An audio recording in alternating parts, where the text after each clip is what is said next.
Friends, आज हम अपना एक नया सब्जेक्ट स्टार्ट कर रहे हैं जिस सब्जेक्ट का नाम है रिसर्च एंड स्टैटिस्टिक्स। और उसमें आने वाला आज अपना पहला चैप्टर इंट्रोडक्शन टू रिसर्च के बारे में आज हम पढ़ेंगे। तो ये जो हम सब्जेक्ट है, जैसा कि एनसीईआरटी सिलेबस में मेंशन है, उसी के अकॉर्डिंग इस सिलेबस को हम कवर करेंगे। और इसमें कोई एमसीक्यू नहीं है, कोई लॉन्ग आंसर मतलब कि एलएक्यू नहीं है, केवल इससे एक एसएक्यू बनेगा। तो आप इस चैप्टर को बहुत अच्छे से पढ़िएगा। तो आज हम इंट्रोडक्शन के अंदर डेफिनेशन के बारे में पढ़ते हैं। तो डेफिनेशन जैसा कि डब्ल्यूएचओ ने बताई है, डब्ल्यूएचओ की डेफिनेशन क्या है? Research is a quest for knowledge through diligent search और इन्वेस्टिगेशन और experimentation aimed at discovery and interpretation of new knowledge. मतलब कि जैसा कि इस पे लिखा हुआ है, एम, हमारा एम क्या है? डिस्कवरी और इंटरप्रिटेशन, न्यू नॉलेज को पाने के लिए उसकी डिस्कवरी और उसका इंटरप्रिटेशन। तो ये कैसे करेंगे? चार चीज़ों के थ्रू। कैसे?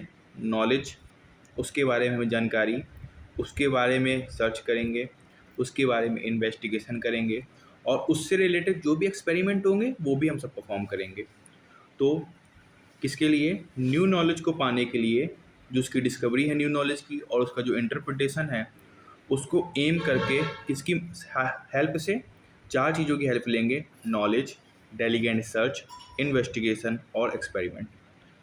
तो ये हमारी पहली डेफिनेशन है। इसको आपको लर्न करना बहुत ही ज़रूरी है, और एसएक्यू में पूछा जाएगा तो आपको इसको लिखना मस्ट है।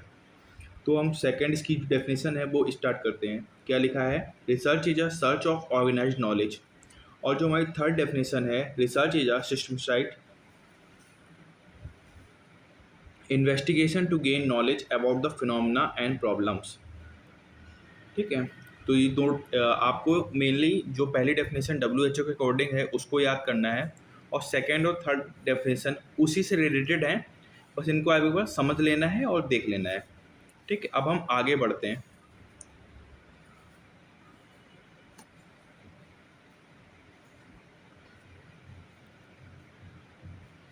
तो अब इसके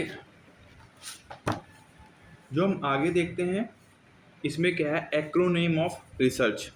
रिसर्च का मतलब जो शब्द है उसके एक्रोनेम क्या है, मतलब एक एक वर्ड जिसमें आ रहा है रिसर्च के अंदर, RESEARCH, इन सब के एक एक पर्टिकुलर मतलब है। हर एक वर्ड का अपना एक मतलब है। तो इसके अंदर हम देखते हैं, आर का मतलब क्या है? Review of literature. ई का मतलब है इकोनॉमिकल। एस का मतलब है साइंटिफिक एंड स्पेसिफिक। ई का मतलब है एथिकल। ए का मतलब है अवेलेबल एंड एप्लीकेबल। आर का मतलब है रिव्यूड थ्रोली।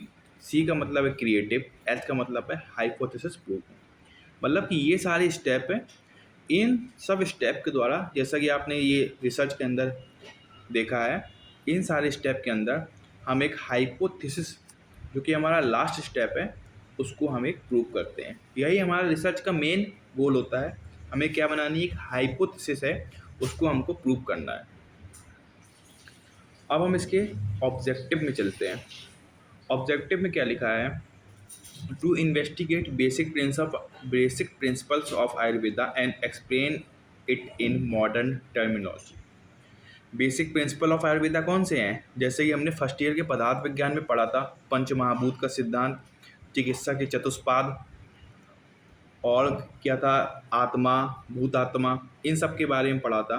तो यही हमारे बेसिक प्रिंसिपल हैं। मतलब कि इनको हमको समझना है पहले अच्छे से, इनके बारे में हमें इन्वेस्टिगेट करना है। उसके बाद हमें क्या करना है? इन सबको एक्सप्लेन करना है मॉडर्न टर्मिनोलॉजी। तो जैसे कि पंच महाभूत हो गया, तो हम जैसे देखते हैं जल। जल हमारे के अंदर क्या करता है? मॉडर्न में क्या करेगा? जल मेटाबॉलिज्म करता है। पृथ्वी जो होता है, पृथ्वी क्या करता है? बॉडी का जितना भी ठोस, मतलब जितना भी सॉलिड स्ट्रक्चर है, वो सब किससे बना है? पृथ्वी से बना है। और दूसरा, जैसे हम सिद्धांत जानते हैं सप्त धातु का सिद्धांत, तो सारी जो धातु हैं, मान लो रक्त धातु है, उसको हमने बोल दिया ब्लड वेसल्स हो गई। मांस हो गया, उसको हमने मसल्स बोल दिया। मतलब कि ये इसकी मॉडर्न टर्मिनोलॉजी हो गई। अब सेकंड इसका क्या लिखा है? To study and understand specialities of Ayurveda and their utility. जैसा कि आप जानते हैं आयुर्वेद में कई सारी ब्रांचेस हैं, जैसे पंचकर्म, सालाक, और अभी ये पढ़ रहे हैं रिसर्च, ये भी एक ब्रांच हो गई।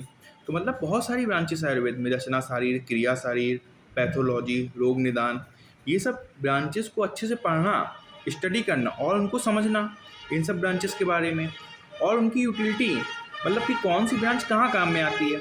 अगत तंत्र, जैसा कि हम अगत तंत्र के बारे में जानते हैं कि वो कहाँ आता है, जैसे कोई वेनम, पॉइजन, स्नेक की बाइट हो गई तो वहाँ पे अगत तंत्र का काम आता है। रोग निदान, कोई भी बीमारी से रिलेटेड उसके लक्षण जानने हैं, उसकी संप्राप्ति जाननी है, उसके हेतु जानने हैं, तो वहाँ पे रोग निदान का काम आ गया। काय चिकित्सा, जिसको हम जनरल मेडिसिन कहते हैं। शल्य, जहाँ पे हमें सर्जरी की नीड है तो उस ब्रांच की वहाँ पे यूज।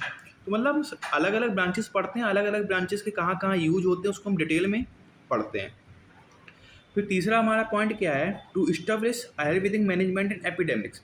जैसे कि एपिडेमिक मतलब कि महामारी, जब कोई महामारी फैलती है, जैसे हमने देखा था कोरोना फैला था, तो कोरोना के टाइम में क्या था, जैसे पतंजलि में रिसर्च हुई तो उन्होंने कोरोनिल निकाली, वो सब रिसर्च के थ्रू तो आया है। मॉडर्न में तो कई सारे सिम्टोमेटिक ट्रीटमेंट हो रहा था, लेकिन आयुर्वेद में ऐसा नहीं था। तो आयुर्वेद में बहुत सारी रिसर्च हुई, जैसे CCRAS आपने नाम सुना होगा, उसने भी अपनी एक मेडिसिन या ड्रग का फॉर्मुलेशन किया था। पतंजलि जैसा हमने जानते होंगे, उन्होंने भी अपनी एक नई ड्रग निकाली थी। तो यही लिखा है कि टू इस्टेब्लिश आयुर्वेदिक मैनेजमेंट, महामारी में आयुर्वेदिक मैनेजमेंट कैसे करेंगे, वो सब उन सब के बारे में जानना, वो भी हमारे रिसर्च का हिस्सा है। फिर नेक्स्ट पॉइंट क्या है, to establish critical management of disease. मतलब कि हम लोग जानते हैं कि जो आयुर्वेद में क्या होता है, जो पेशेंट होता है जब एलोपैथी से वो हार जाता है, मतलब जब एलोपैथी में उसका इलाज नहीं बचता तब वो आयुर्वेद में आता है। तो मतलब यही है कि क्रिटिकल मैनेजमेंट, जब वो बीमारी बहुत ही सीवियर हो गई है, वो उसके द्वारा, मतलब उस बीमारी को हम आयुर्वेदिक वे से कैसे ट्रीट करेंगे, वो आयुर्वेद में तभी आता है कि उसे पता रहता है कि शायद आयुर्वेद में कुछ हो जाएगा, तो उसको ट्रीट करने के लिए भी हम रिसर्च कर रहे हैं।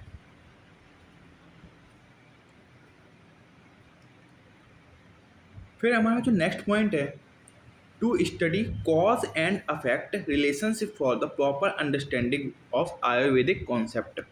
मतलब कि आयुर्वेदिक कॉन्सेप्ट है, उसके अंदर हम बीमारियों के कॉज और उससे होने वाले अफेक्ट को पढ़ते हैं। मतलब आयुर्वेदिक में जब रोग निदान का सब्जेक्ट देखते हैं तो उसके अंदर हम क्या जानते हैं, इस व्याधि के क्या क्या हेतु हैं, ये कॉज क्या है, इनका अफेक्ट, मतलब ये कहाँ कहाँ अफेक्ट कर रही है, किस धातु में जा रही है, संप्राप्ति में देखते हैं ना किस धातु में जा रही है, क्या दोष है, क्या दूष है, मतलब उन सब का रिलेशनशिप, उनको अच्छे से हम समझते हैं आयुर्वेदिक कॉन्सेप्ट के अंदर। फिर हमारा जो F पॉइंट है उसके में क्या लिखा है, to understand think in right perspective. मतलब कि हमें चीज़ों को सही सही जानना है, गलत नहीं जानना है। मतलब इस पॉइंट को आप बहुत अच्छे समझिएगा कि राइट पर्सपेक्टिव मतलब क्या है, या राइट पर्सपेक्टिव का मतलब क्या है, कि जैसे हमारी कोई, मतलब आयुर्वेद में लिखा है कि मदपान करना है। मदपान का मतलब क्या होता है कि अगर आप जैसे कॉमन लोगों से, लोकल पीपल से जो आपके आसपास रहते हैं, आप उनसे मदपान का नाम लेंगे तो कहेंगे बहुत ही बेकार है, मतलब बहुत गलत है। लेकिन आयुर्वेद में तो दिया है। अब आयुर्वेद में क्या दिया है, उसको चिकित्सा पर्पज से दिया है। जिस व्यक्ति को निद्रा नहीं आती है उसको मदपान कराया जाता है। तो मतलब कि इस सब चीज़ों के लिए दिया है। अब मतलब आपको राइट पर्सपेक्टिव लेकर चलना है। अब उसमें आयुर्वेद में लिखा है कि नॉनवेज का भी सेवन बताया गया है, नॉनवेज को कहेंगे पथ्य बताया गया है, मांस का सेवन बताया गया है, मूत्र का सेवन इवन बताया गया है। तो मतलब कि राइट पर्सपेक्टिव, उसको व्याधि से लेके चलना है कि मांस का, जैसे कोई व्यक्ति बहुत ही क्रस है तो उसके लिए मांस बहुत ही अच्छा होता है। तो हमको राइट पर्सपेक्टिव लेके चलना है।